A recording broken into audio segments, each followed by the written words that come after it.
The 2023 NBA season, Nikola Jokic and the Denver Nuggets would defy all odds into winning the franchise's first ever championship. During that 2023 NBA Finals run, the Denver Nuggets would be dominant, only losing 4 games in the entire playoffs that year. Going 16-4 in the regular season is an impressive feat. To do so in the playoffs only highlights how much of an unstoppable force that Nikola Jokic and the Nuggets were. Those 2023 Nuggets were a well-oiled machine, led by a superstar who was undeniably determined to bring a well-deserving franchise their first ring.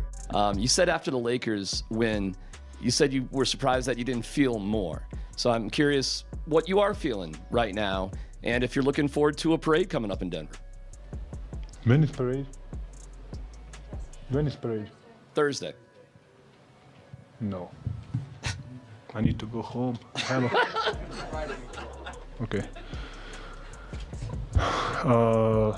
During the Nuggets championship run, Jokic was hitting his usual ridiculous shots, but in these playoffs, he was hitting them at what felt like the worst times for his opposition, averaging 30 points, 13.5 rebounds, and 9.5 assists in the 2023 playoffs. Like I said, this man was on a mission, but despite this mythical run from Jokic, the Nuggets wouldn't opt to go all in quest of a back-to-back title. I talked about this a bit in my last Nuggets video, but instead of the Nuggets pushing all of their chips in to contend for a back-to-back title, what Nuggets GM Calvin Booth would elect to do is play the long game, but there's a massive problem with his plan. But first, guys, football is back, which means that Red Zone is back, which also means that I couldn't be more excited for this weekend. What's crazy is that as I'm watching football this weekend, I'll also be seeing if I can turn $1 to $1,000 thanks to Underdog's newest way to play called Streaks. To start a streak off, all you have to do is nail a basic 2-pick,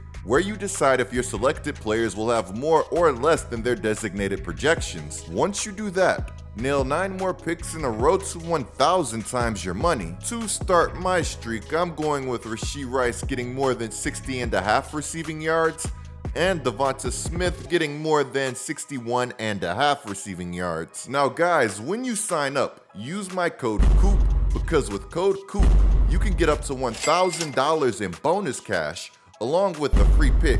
It's also a great way to support the channel. Thank you, Underdog, for the sponsor. After the Nuggets won that chip in 2023, Booth would say that I just want dudes that we try to develop and it's sustainable. If it costs us the chance to win a championship this year, so be it. It's worth the investment. As we all know, the following year, also known as this year, the Nuggets would fall to Tim Connolly's Minnesota Timberwolves in 7 games. After blowing a 20-point lead in Game 7. This series left a horrible taste in my mouth for the Nuggets, because the Nuggets didn't need a whole lot more to beat the Timberwolves. And if you beat them, who knows what happens? But like Booth said, this year wasn't about going back to back. For them, it was about stabilizing the long term. After this disheartening finish to the Nuggets season, Calvin Booth would be a man of his word, with the Nuggets' biggest transactions this offseason being the signings of Russell Westbrook and Dario Saric. Saric is no world beater, but he can occasionally score, stretch the floor, and play makes well for an off-the-bench big. Westbrook isn't the MVP candidate that he once was in OKC, but even being 35 this past season, he was still one of the better defenders in the league. He still plays with a ton of energy, he still is a great playmaker, and he will still have nights where he dials back the clock and reminds you exactly why he is Russell Westbrook. I love Westbrook and Saric, I really do. I think that they're good additional depth for any team, but are they good enough to ignore the giant issue that the Nuggets are now staring down, with Calvin Booth banking on monumental internal growth? Because that internal growth that Booth is banking on becomes so much harder to do if one of your best players is no longer playing at a high level. You guys already know. No, I'm not talking about Nikola Jokic, I'm talking about Jamal Murray. Murray may have never been an all-star, but he's always helped to take the pressure off of Jokic playing well during the regular season and then going what felt like Super Saiyan in the playoffs. For this year's playoffs against the Timberwolves, Jamal Murray didn't look anything like the player who helped this team win a ring not long ago. By his own standards, he was bad. He had a 3 of 18 shooting performance where he was so frustrated that he dangerously threw a heating pad onto the floor, and another 4 of 18 performance where he didn't throw anything onto the floor. He was just bad. For this series, he only averaged 18.4 points, 4.4 assists, and 4.1 rebounds. That is a long ways away from the triple-double threat that he was in the finals the year before this. A bad series is a bad series though. Everybody has had them, even some of the best players in our game.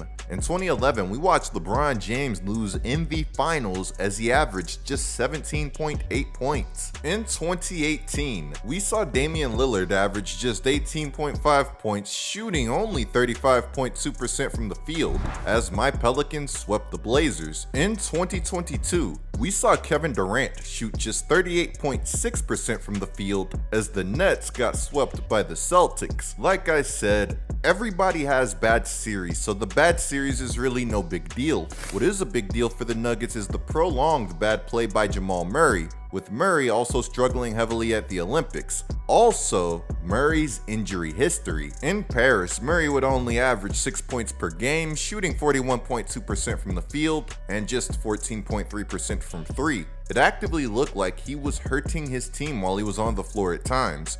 He looked nothing like the same player who had been scorching the NBA in Denver. People were surprised when he'd hit an open 3. That's how bad that things had gotten for Murray in Paris. After this stint, the president of the Nuggets would say that he knew that the sluggish and laboring Murray wasn't 100%. But again, that's part of the problem. With Murray being the Nuggets' second best player, they need this man to be healthy when there's no guarantee that he will be. Which, if Murray did go down this upcoming season, then all of a sudden the Nuggets would be relying on a Westbrook who will be 36 in November to take on lead guard duties. Look, like I said earlier, I have a ton of faith in Westbrook, but for the sake of Jokic, I really do hope that this team isn't done making moves. You either pay a ton of money to Jamal Murray, who hasn't been a star and is an injury risk, and a CBA that easily turns his contract into an albatross, or you let your second best player leave for scraps or nothing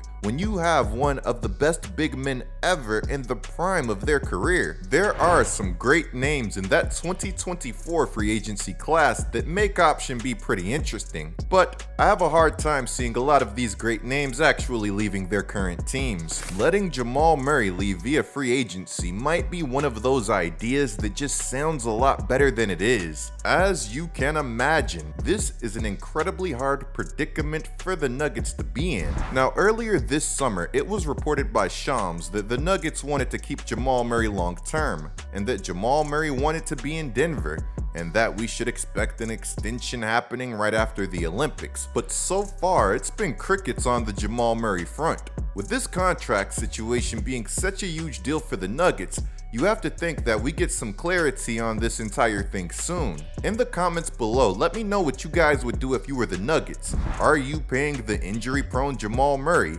Or would you be like me and let him play out his contract and reassess the situation at the end of the season? Guys, there's some more going on in the basketball world that I need to be covering, so clicking the video on the screen right now is a great way to support this channel. I'm GetLikeCoop, bringing you guys the scoop until our next upload.